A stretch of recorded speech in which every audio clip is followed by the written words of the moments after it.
Muchas gracias por invitarme para poder transmitir un tema profético que creo que es de mucha importancia. Y antes de comenzar, yo quisiera invitarles que hagamos una pequeña oración y podamos inclinar el rostro ahí donde estamos. Padre nuestro que estás en el cielo, te damos gracias por la posibilidad de abrir tu palabra y por estudiar un poquito más en ella acerca de las profecías que tú nos has dado para entender mejor este mundo, el tiempo en que vivimos, el futuro y la preparación para tu venida. Pedimos tu presencia de tu Espíritu Santo, de tus santos ángeles en cada uno de nosotros, en cada lugar donde nos encontramos. Te damos gracias en el nombre de Jesús. Amén.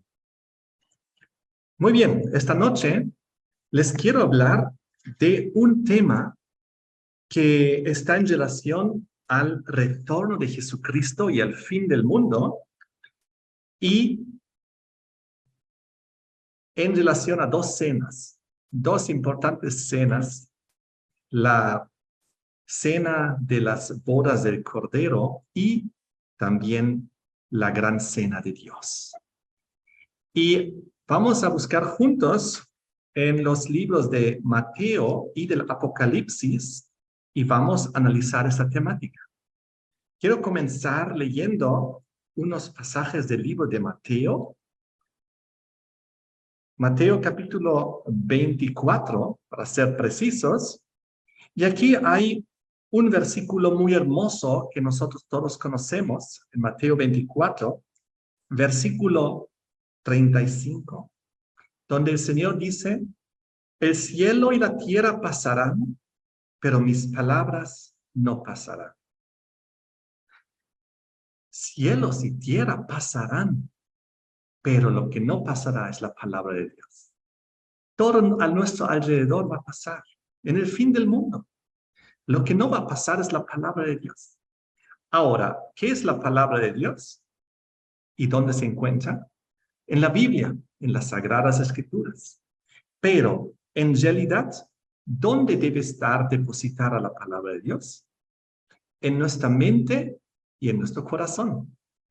Ahora, si la palabra de Dios está en tu vida, está en mi vida, entonces nosotros nos aferramos a aquello que tiene valor eterno, la palabra de Dios. Y nosotros no tendremos que pasar, pues Dios nos dará, según sus promesas, vida eterna. Resurrección, en el caso que tengamos que ir al descanso antes. Entonces, la palabra de Dios es muy clara. Él dice que su palabra no pasará. Aunque todo lo demás pase, cielos y tierra pasarán. Eso es lo que indica también en el último versículo del libro de Mateo 28. Mateo 28, últimos dos versículos, donde Jesús nos da la instrucción de ir y hacer discípulos a todas las naciones, bautizándolos en el nombre del Padre, del Hijo y del Espíritu Santo, enseñándoles que guarden todas las cosas que os he mandado, y he aquí, yo estoy con vosotros todos los días hasta el fin del mundo. Amén. Entonces, las últimas frases y las últimas promesas del libro de Mateo están en relación al retorno de Jesucristo, al fin del mundo, pero sobre todo a la hermosa promesa de que Cristo estará con nosotros todos los días hasta el fin del mundo. Entonces, aunque pasemos por situaciones difíciles y aunque habrá tiempos difíciles delante de nosotros, sabemos que no estamos solos. Tú no estás solo, yo no estoy solo. Si nosotros nos aferramos al Señor, si creemos en sus promesas, junto con nosotros está el Señor Jesús. Él lo ha prometido: yo estoy con vosotros todos los días. ¿Hasta cuándo? Hasta el fin del mundo. Y acerca de ese fin del mundo, en Mateo 24, le habían preguntado los discípulos. Vengan conmigo, Mateo 24, versículo 3.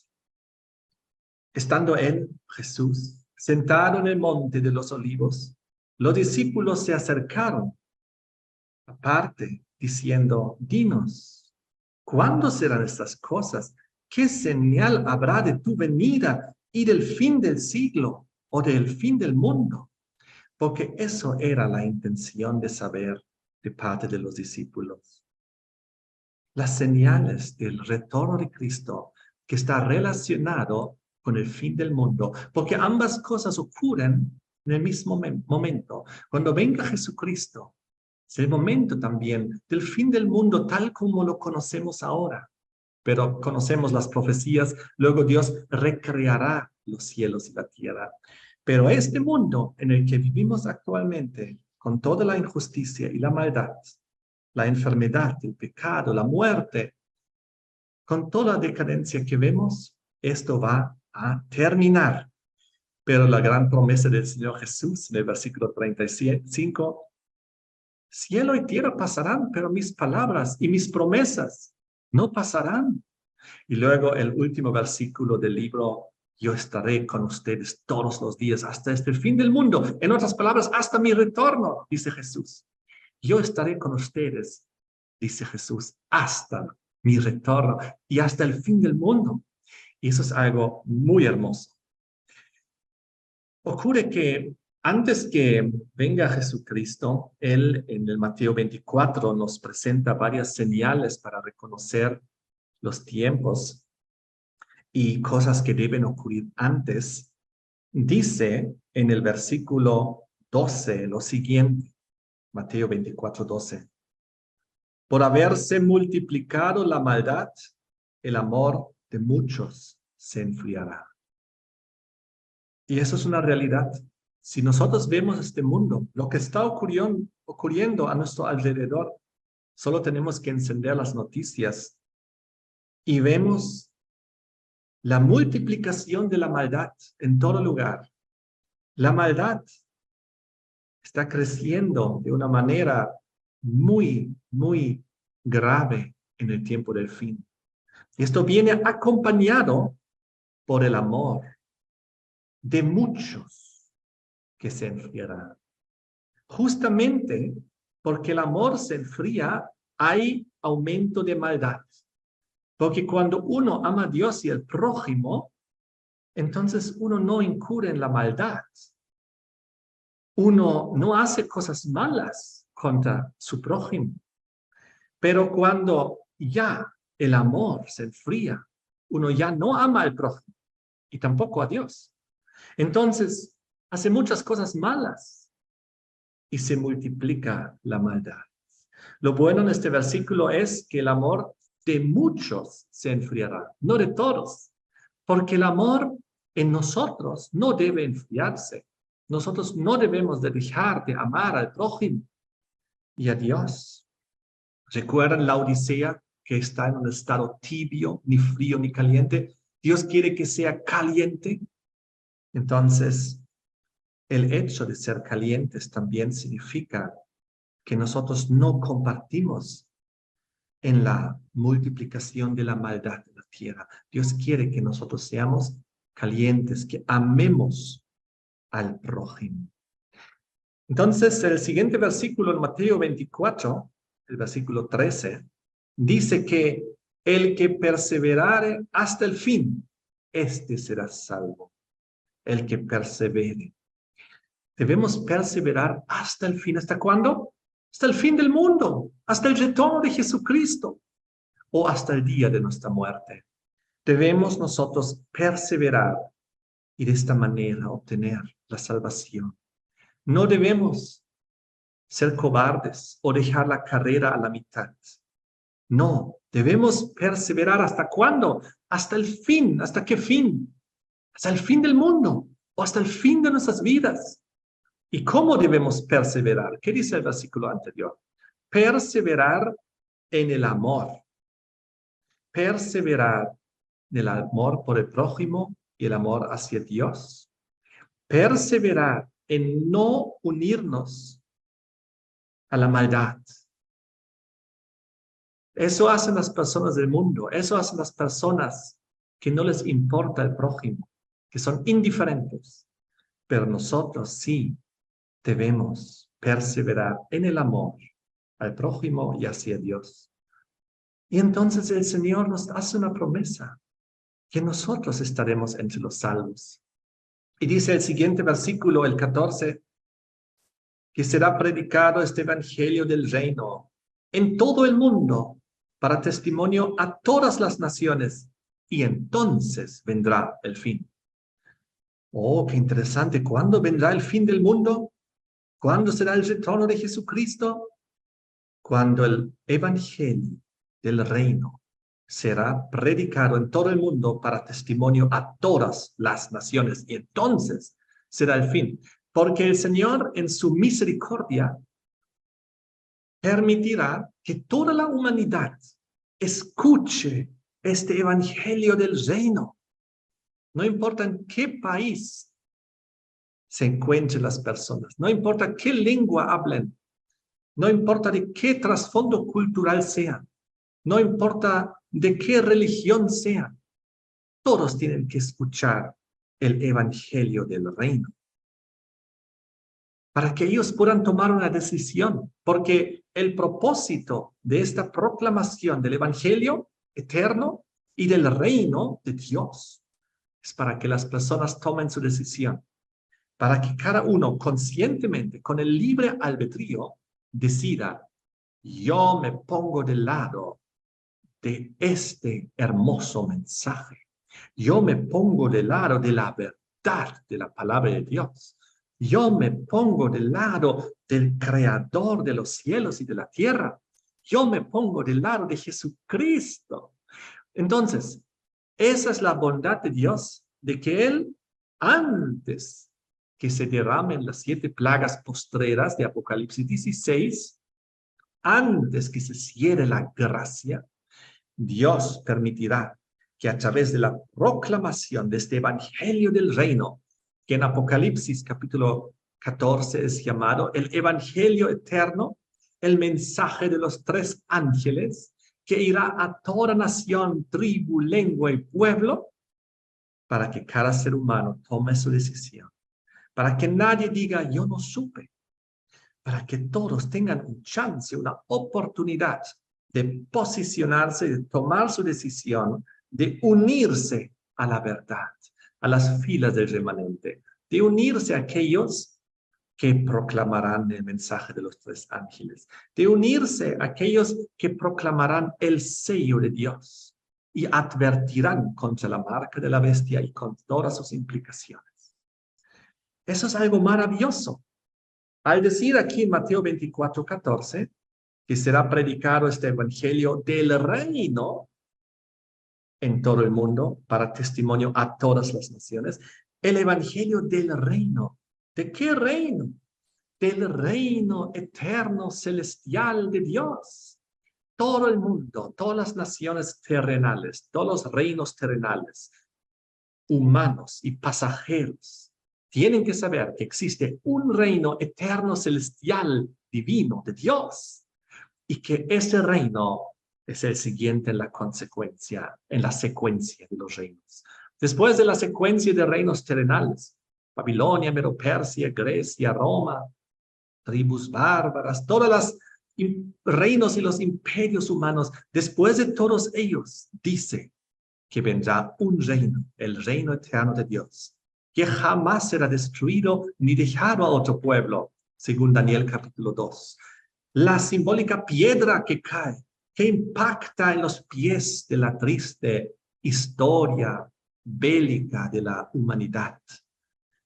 La historia idólatra. Es ahí donde impactará con el retorno de Jesucristo como clímax de la historia humana, como fin del mundo, de este mundo, de esas secuencias de reinos terrenales, es que debemos proclamar que existe un reino, el reino de Dios, el reino eterno, que viene a continuación y que tú y yo podemos ser parte de él, y que todos pueden ser parte de él si deciden voluntariamente serlo.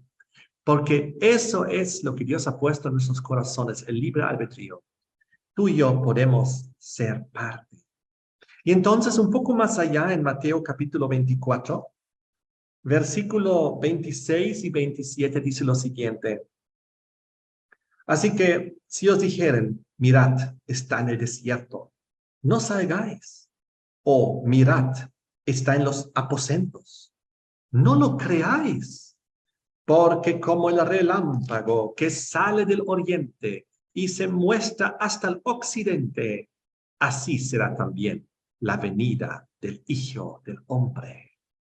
Porque donde quiera que estuviera el cuerpo muerto, ahí se juntarán las águilas. Oh, esos son versículos muy poderosos. 3 versículos y cada uno tiene un mensaje. El versículo 26 decía que no nos debemos dejar engañar por falsos cristos y falsos profetas, porque vendrán muchos. Si dijeran, mirad está en el desierto, no salgáis. Mirad está en los aposentos, no lo creáis. Porque antes que venga Jesucristo, el verdadero, el que estamos esperando hace 2000 años, antes que Él venga en su verdadero retorno, se manifestará el anticristo en su última y máxima expresión, el diablo mismo haciéndose pasar por Cristo. Y eso será el engaño más grande de la humanidad. Y mucha gente dirá, miren, aquí está Cristo, o miren, allá está. Está en aquel lugar, en aquella ciudad, en aquel desierto o en aquel aposento. Y mucha gente se lo creerá. Pero nosotros sabremos que es un engaño del cual Jesús mismo nos advirtió en Mateo 24. Cuando aparezca la manifestación del anticristo en su máxima expresión, que es haciéndose pasar por Cristo, fingiendo ser Cristo antes que venga el verdadero Señor Jesucristo. Y aparecerá en muchos lugares de la tierra con grandes señales y milagros y prodigios y hablando como si fuese Jesús, repitiendo las hermosas palabras de la Biblia, sanando y con una apariencia parecida a la que nos imaginamos cuando pensamos en Jesús. Entonces nosotros sabremos, este es el anticristo. Todo el mundo estará cayendo a sus pies, creyendo que por fin Cristo volvió, pero será la máxima expresión del anticristo, porque la verdadera venida de Jesucristo tiene sus características. En la verdadera venida de Cristo, los muertos resucitarán. Los vivos creyentes serán transformados e irán arrebatados al cielo. Y los vivos impíos morirán. Y eso todo será al cabo de las 7 posteras plagas. El mundo estará hecho totalmente trizas, estará hecho pedazos. Entonces, vamos a poder reconocer con mucha facilidad y distinguir la verdadera venida de Cristo y la falsa que es previa a la verdadera. Y hay muchas otras características, como por ejemplo que el verdadero Jesucristo no tocará tierra. La Biblia dice que Él estará en el aire y nosotros seremos arrebatados hacia Él en las nubes de los cielos. Una entre muchas otras características. Entonces, de todas maneras, esto es lo que vemos aquí en Mateo 24, versículo 26. Y en el 27 dice que su retorno será como un relámpago que sale del oriente y se muestra hacia el occidente. Así será también la venida del Hijo del Hombre. Será un evento global, universal, rápido y poderoso. Porque dice aquí que será como un relámpago. Y les pregunto, ¿el relámpago cómo es? El relámpago ilumina repentinamente todo y es seguido por un trueno poderoso. Y en este versículo se muestra de oriente a occidente a nivel global, rápido, poderoso y visible. Así como dice en Apocalipsis capítulo 1, donde dice, todo ojo le verá. Hoy en día hay teorías y interpretaciones falsas que dicen que cuando Cristo venga, sus hijos serán arrebatados secretamente antes de su retorno verdadero, y los hijos no pasarán por la gran tribulación. Estarán aquí, estarán arrebatados secretamente, desaparecerán. Hay muchas películas, inclusive famosas del mundo evangélico cristiano, que muestran esa realidad, o muestran esa ficción más bien, donde repentinamente desaparecen las personas, solo quedan atrás sus ropas, y todos se preguntan, ¿y dónde están? ¿Dónde han ido? Y dicen, oh, es el rapto, han sido raptados al cielo, y ahora pasará la época de la gran tribulación, del anticristo, y la marca de la bestia, y todas esas cosas. Entonces, millones de cristianos creen esto, de que serán arrebatados antes de la tribulación de una forma secreta, repentina, y no pasarán por la tribulación. No tendrán que enfrentar al anticristo. No tendrán que enfrentar la marca de la bestia, y estarán ya felices en el cielo. Eso es lo que se proclama y se predica en las iglesias, en muchas iglesias evangélicas cristianas. Pero es una falsa seguridad, terrible falsa seguridad. Porque ¿para qué yo prepararme para enfrentar al anticristo, el problema de la marca de la bestia? No, el 666, no, nosotros ya seremos arrebatados antes. Eso es lo que se enseña, pero eso no es bíblico.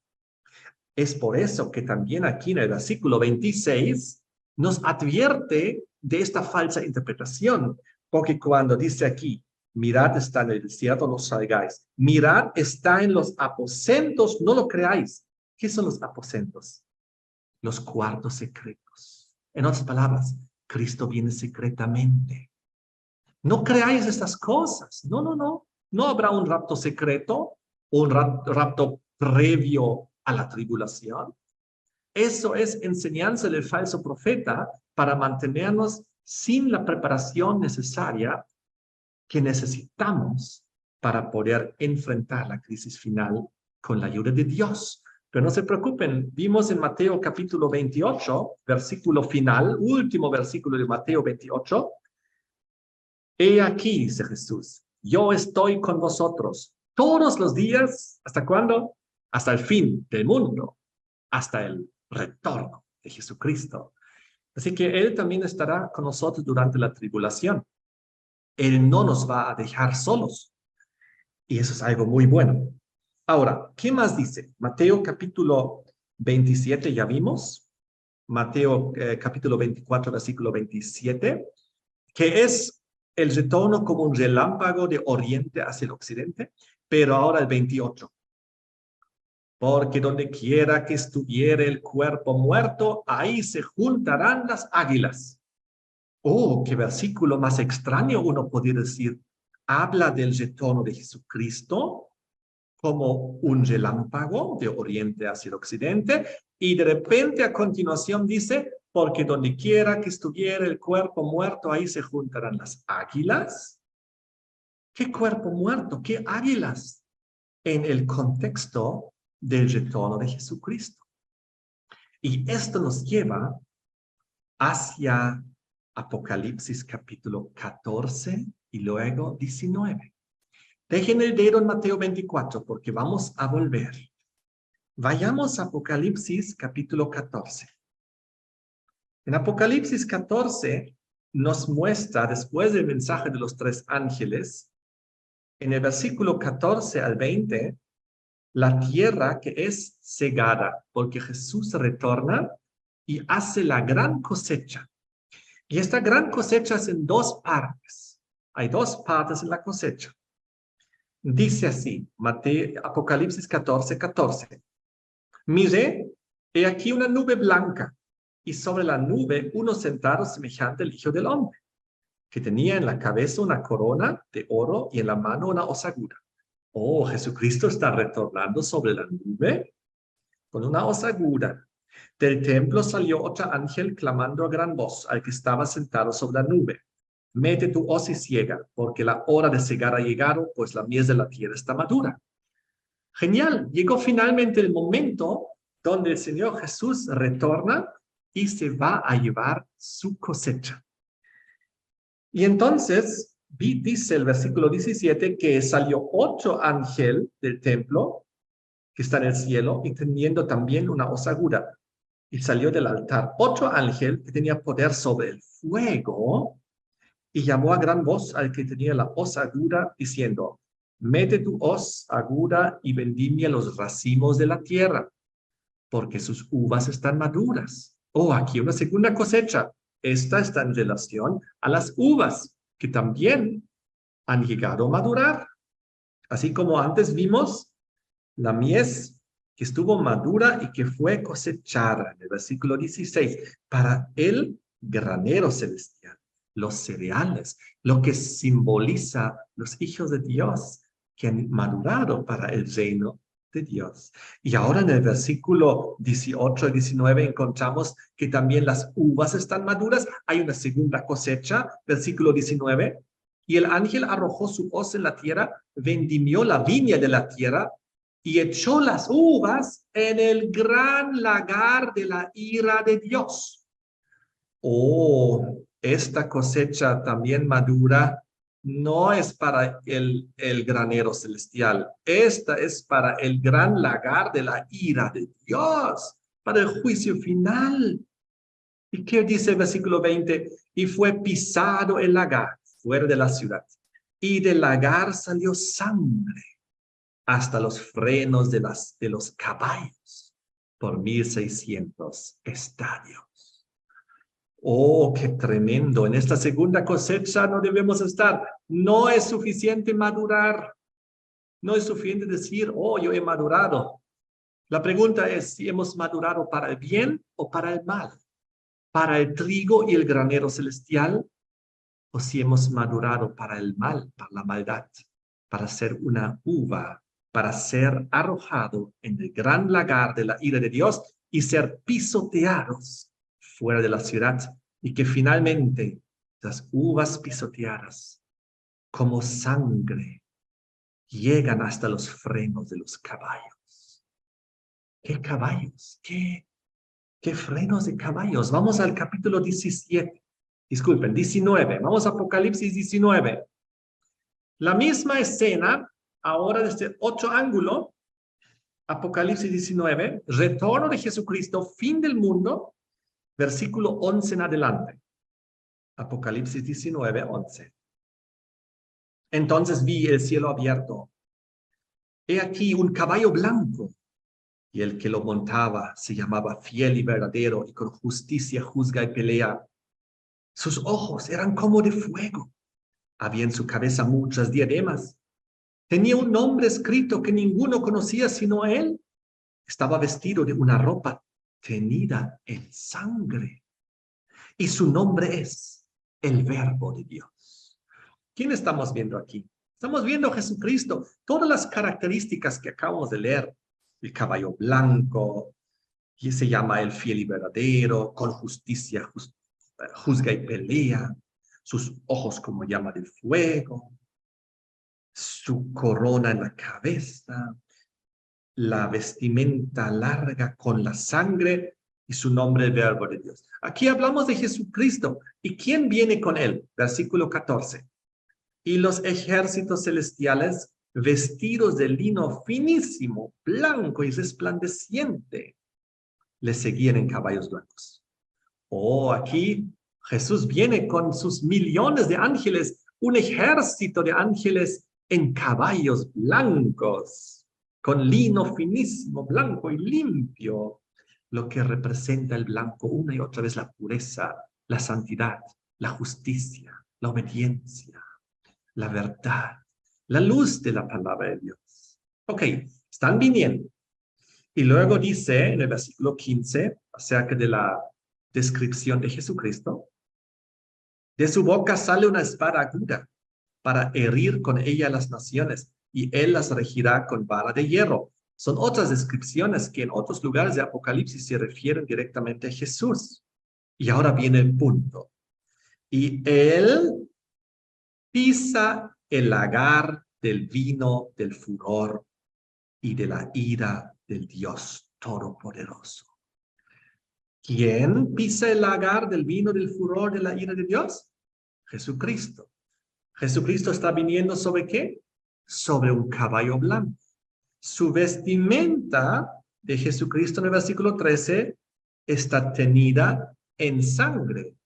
Dejen el dedo ahí y vuelvan a Apocalipsis 14, versículo 19 y 20. La segunda cosecha, la cosecha de perdición, del fruto que maduró, pero no para el cielo, sino para el castigo final, para el juicio final. Dice aquí Apocalipsis 14, 19. El ángel arrojó su hoz en la tierra, vendimió la viña de la tierra, echó las uvas en el gran lagar de la ira de Dios y fue pisado el lagar fuera de la ciudad, y del lagar salió sangre hasta donde los frenos de los caballos. Oh, es el momento del fin del mundo, del retorno de Cristo, cuando Él viene con sus ejércitos celestiales en los caballos blancos, y Jesús pisa el lagar y las uvas de la ira de Dios. Y ahora llegamos a la escena de la gran cena de Dios. Dice aquí, volvemos a Apocalipsis 19, versículo 16. Y en su vestidura de aquel que está sobre el caballo blanco, Jesucristo. Y en su muslo tiene escrito este nombre, Rey de Reyes y Señor de Señores. Y ahora, antes de seguir, quisiera preguntarles, ¿ustedes quisieran participar de la gran cena de Dios? ¿O ustedes prefieren participar de la gran cena de las bodas del Cordero? Porque ahorita vemos que habrá una gran diferencia entre las dos. Así como vimos en Apocalipsis 14, que hay dos cosechas, ambas maduran, uno para salvación, el granero celestial, el trigo, y el otro, las uvas también maduran, pero para ser pisoteados en el gran lagar de la ira de Dios. Dos cosechas maduras, dos destinos, vida eterna o muerte eterna. Y ahora vemos aquí en Apocalipsis 19 también los dos mismos destinos a través de dos cenas. Vamos a comenzar con la primera cena, la bonita, la positiva, donde tú y yo debemos estar. En el versículo 7 al 9, Apocalipsis 19, 7 al 9. Gocémonos y alegrémonos y démosle gloria, porque han llegado las bodas del Cordero y su esposa se ha preparado. Y a ella se le ha concedido que se vista de lino fino, limpio y resplandeciente, porque el lino fino es las acciones justas de los santos. Aquí vemos que la esposa del Señor, que va a ser recogida por Él en su retorno por el Cordero, habrá experimentado una transformación de su carácter, de vuelta a la imagen y semejanza de Dios. De vuelta a través del plan de salvación, del arrepentimiento, de la confesión. Arreglaron sus cuentas con Dios, con el prójimo. Recibieron el perdón. Fueron cubiertos por el manto del Señor. Y ahora están ahí parados, con lino fino, limpio, resplandeciente. El lino fino, las acciones justas de los santos. Oh, qué hermoso grupo vemos aquí descrito. Y ahora ellos reciben la invitación en el versículo 9. Y el ángel me dijo, escribe, bienaventurados los que son llamados a la cena de las bodas del Cordero. Y me dijo, estas son palabras verdaderas de Dios. Bienaventurados, felices, bendecidos, los que son llamados a la cena de las bodas del Cordero de Dios. Ahí debemos estar tú y yo, todos nosotros. Lo que no debemos participar es en la gran cena de Dios. Ahora vamos a ver. Seguimos al versículo 17. Y vi un ángel que estaba en pie en el sol y clamó a gran voz diciendo a todas las aves que vuelan en medio del cielo, venid y congregaos a la gran cena de Dios. ¿Y quién es el que va a comer? ¿Quién es el convidado? las aves que vuelan en medio del cielo, ellos son congregados para la gran cena de Dios. ¿Y qué es lo que van a comer esas aves? Versículo 18. Para que comáis carnes de reyes, de capitanes, de carnes de fuertes, carnes de caballos y de sus jinetes, carnes de toros, de libres, de esclavos, de pequeños y de grandes. Oh, la gran cena de Dios es cuando las aves del cielo devoran las carnes de los que van a morir en la gran batalla del Armagedón, los que estuvieron en rebelión contra Jesús, contra Dios, contra la verdad, contra el mensaje de los tres ángeles, contra el sello de Dios, los que se aferraron tercamente en Babilonia, los que se mantuvieron dentro de Babilonia, ya sea en la parte de la bestia, en la parte del falso profeta, en la parte del dragón, los que se mantuvieron dentro del vino babilónico con todas sus confusiones religiosas y espirituales, los que no quisieron escuchar y arrepentirse y cambiar sus vidas y volver al plan original de Dios. Todos ellos están ahí y las aves los comen. Ahora, son aves rapaces, aves de rapiña. Son las aves que comen básicamente los cadáveres. Esos son aves inmundos. Qué terrible. Miren aquí la descripción de cómo termina esta batalla del Armagedón, del 19 y 20. Vi a la bestia, a los reyes de la tierra, a sus ejércitos, todos reunidos para guerrear contra el que montaba al caballo y contra su ejército, Jesús y los ángeles celestiales. Y la bestia fue apresada, con ella el falso profeta, que había hecho delante de ella las señales, con las cuales había engañado a los que recibieron la marca de la bestia, habían adorado su imagen. Esos dos fueron lanzados vivos dentro de un lago de fuego que arde con azufre, y los demás muertos con la espada que salía de la boca del que montaba el caballo, y todas las aves se saciaron de las carnes de ellos. Oh, qué terrible la gran cena de Dios, en la cual no debemos participar. Nosotros debemos participar de la cena, de las bodas del Cordero, donde estarán los salvos. Tremendos eventos escribe aquí en forma muy poderosa la palabra de Dios. Pero esta descripción nos permite entender lo que hemos visto al inicio del tema. A ver, vuelvan conmigo a Mateo capítulo 24 y de repente el versículo cobra sentido. Mateo 24, versículo 27.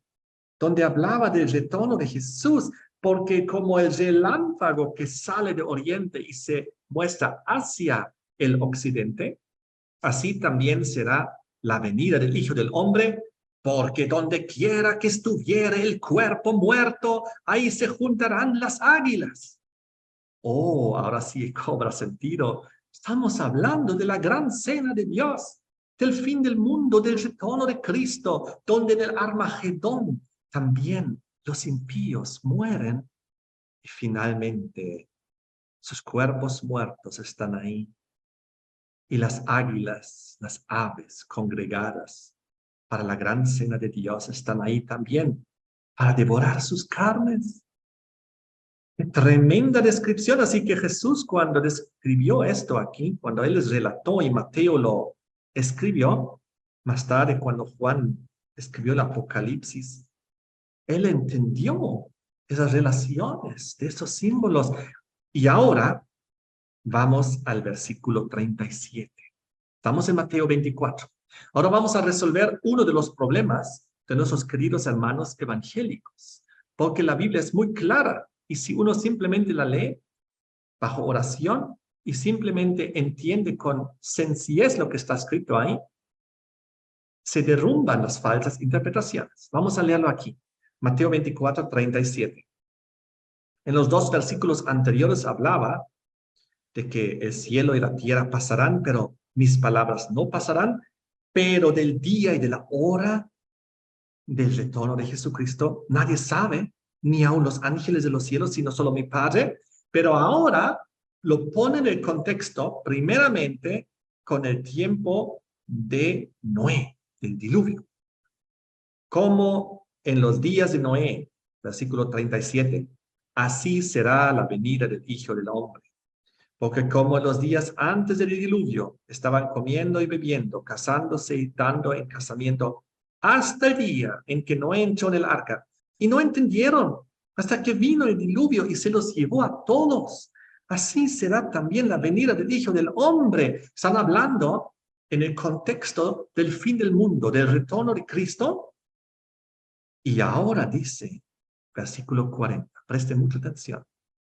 Entonces estarán dos en el campo.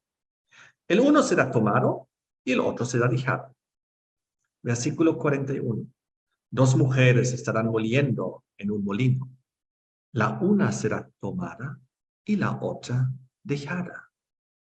Velad pues, porque no sabéis a qué hora de venir vuestro Señor. Ahora saltamos al capítulo paralelo, que es Lucas. Estamos en Lucas capítulo 17, el versículo 26. Pero comenzamos con el 24 para estar en el contexto. Lucas 17, 24. Porque como el relámpago que al fulgurar resplandece de un extremo del cielo hasta el otro, así también será el Hijo del Hombre en su día. Versículo 26. Como fue en los días de Noé, así también será en los días del Hijo del Hombre. Nuevamente la misma descripción de Noé y del diluvio. Comían, bebían, se casaban, se daban en casamiento. Hasta el día en que entró Noé en el arca y vino el diluvio y los destruyó a todos. Y ahora viene un segundo ejemplo de destrucción, donde unos fueron salvos y los otros se perdieron. Versículo 28. Asimismo, como sucedió en los días de Lot, comían, bebían, compraban, vendían, plantaban, edificaban. Mas el día en que Lot salió de Sodoma, llovió del cielo fuego y azufre y los destruyó a todos. Así será el día en que el Hijo del Hombre se manifieste. Versículo 33, 34. Os digo que en aquella noche estarán dos en una cama. El uno será tomado y el otro será dejado. Oh, igual como lo leímos en Mateo. Dos mujeres estarán moliendo juntas. La una será tomada y la otra dejada. 36. Dos estarán en el campo. El uno será tomado y el otro dejado. El versículo 37. Y respondiendo le dijeron, ¿dónde, Señor? ¿Dónde? Y él les dijo, donde estuviere el cuerpo, ahí se juntarán también las águilas. Oh, aquí habla en el contexto de la venida de Jesús, del fin del mundo, del gran Armagedón. Habla de la gran cena de Dios, donde las aves congregadas del cielo se comen a los cuerpos muertos. ¿De quiénes? La pregunta de los discípulos lo aclara y la respuesta de Jesús también. Primero vimos tres ejemplos donde desde el versículo 34 al 36 dijo, dos en la cama, uno tomado, otro dejado. Versículo 35. Dos mujeres moliendo, una tomada, otra dejada. Versículo 36. Dos en el campo, uno tomado, otro dejado.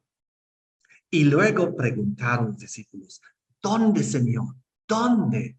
Ahora, la pregunta solo puede tener dos posibilidades. ¿Dónde son tomados los que son tomados? ¿O dónde se quedarán los que son dejados?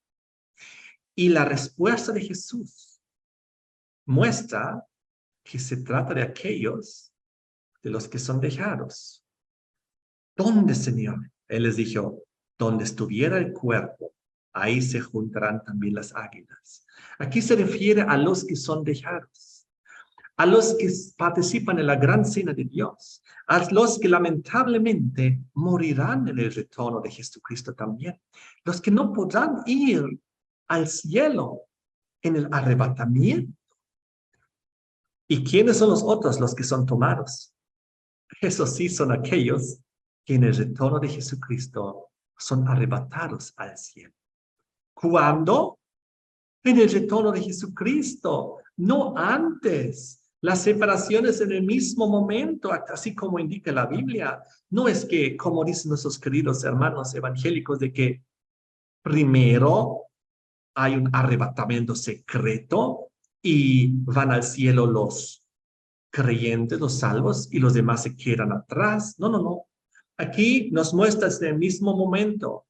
Los que son llevados y los que son dejados mueren, y los que son llevados en el arrebatamiento del cielo, tal como lo describe las profecías de la Biblia. Y una cosa más, Jesús da aquí 2 veces el ejemplo, uno de la destrucción del diluvio en el tiempo de Noé, en el versículo 26 y 27, y 2, el ejemplo de Lot, en el versículo 28 y 29, de Sodoma. Y en ambos casos dice que vino la destrucción y se los llevó a todos. Y ambas veces dice, así será en el día en el que el Hijo del Hombre se manifieste. En aquel día, 2 estarán aquí y 2 allá. En otras palabras, lo que la palabra de Dios nos muestra es que no hay un rapto secreto. Esos versículos que otros lamentablemente los sacan fuera del contexto, diciendo algo que no está ahí, son muy claros y se refieren que cuando Jesús viene, es ahí donde se da el arrebatamiento. Y es el mismo momento también donde finalmente los impíos mueren. Yo les quiero leer esto para terminar de la descripción que encontramos en el libro de Primera de Tesalonicenses 4, versículo 13 al 17. Primera de Tesalonicenses 4, versículo 13 en adelante. Aquí el contexto habla la venida del Señor. Tampoco queremos, hermanos, que ignoréis acerca de los que duermen, para que no os entristezcáis como los otros que no tienen esperanza. Porque si creemos que Jesús murió y resucitó, así también traerá Dios con Jesús a los que durmieron con él. Oh, habla aquí de la resurrección. Por lo cual os decimos esto en palabra del Señor, que nosotros que vivimos, que habremos quedado hasta la venida del Señor, porque habrá pues el grupo de los creyentes que esté con vida, la última generación, que esté con vida cuando viene Jesucristo. De ellos habla. No precederemos a los que durmieron. Es decir, no nos vamos a adelantar a los que ya fallecieron, a los que ya descansan en la tumba. Versículo 16. Porque el Señor mismo, con voz de mando, con voz de arcángel, con trompeta de Dios, descenderá del cielo, y los muertos en Cristo resucitarán primero. Así que en el retorno de Jesucristo habrá la resurrección de los justos. Luego nosotros, los que vivimos, los que hayamos quedado, los cristianos vivos, los salvos vivos cuando viene Jesucristo, seremos arrebatados juntamente con ellos, juntamente con los que acaban de resucitar, los creyentes resucitados, juntamente arrebatados con ellos en las nubes para recibir al Señor en el aire. Y así estaremos siempre con el Señor. Así que aquí también no existe ningún rapto secreto previo a la tribulación. No, no, no. Está muy claro todo. Uno será dejado, otro tomado. El dejado muere en la gran cena de Dios. El que es tomado, que es llevado, resucita o es transformado y juntos son arrebatados al cielo con el Señor para la gran cena de la boda del Cordero. ¡Qué hermoso! Dice aquí también que seremos arrebatados hacia las nubes para recibir al Señor en el aire. Lo describe 2 veces seguidas. En las nubes, en el aire, para que nadie se confunda. Jesús cuando vuelva, Él no va a tocar tierra. Él se va a mantener allá en el cielo, en las nubes. Y nosotros vamos a ir arrebatados hacia Él. Entonces, la falsa enseñanza de que cuando venga el anticristo haciéndose pasar por Jesucristo y engañe a la humanidad y esté yendo a los aposentos y al desierto y a las ciudades y a todo lado, nosotros tan fácilmente vamos a poder identificar que es el engaño de Satanás, el más poderoso que habrá en la historia del mundo, porque será el diablo mismo haciéndose pasar por Jesucristo. Así que con estas palabras termina el capítulo. Debemos nosotros alentarnos unos a los otros para motivarnos. Así, queridos hermanos, amigos, Jesucristo vuelve pronto. Con él el fin del mundo tal como lo conocemos y el inicio de, pues, el reino eterno de Dios, donde reina la justicia, donde ya no hay muerte, ni llanto, ni sufrimiento, ni clamor, ni injusticias. Será finalmente el cielo que siempre hemos anhelado, la tierra nueva, el jardín Edén recreado, el paraíso recreado. Es ahí donde nos dirigimos. Es ahí donde es nuestra meta y es ahí donde llegaremos también, como vimos al inicio del tema, el que persevere hasta el fin será salvo. Con esas palabras, queridos hermanos y amigos, les deseo a todos las bendiciones de Dios. Ya hemos profundizado en algunos aspectos. Sabemos un poco más de la gran cena de Dios, como también de la cena de las bodas del Cordero. Sabemos las dos cosechas que van a haber, dos frutos maduros, uno para vida eterna, para el granero celestial, otro para destrucción, para perdición, al gran lagar de la ira de Dios, donde también los frenos de los caballos, la simbología, donde los aves también de la simbología se van a comer a los cuerpos después del gran Armagedón, porque Dios ganará la batalla. Si estamos con Jesús, si estamos con Dios, estamos tranquilos, estamos bien, porque estaremos con el Señor y tenemos una hermosa esperanza de vida eterna. Que Dios nos bendiga a todos, que Dios les bendiga. Muchas gracias. Amén.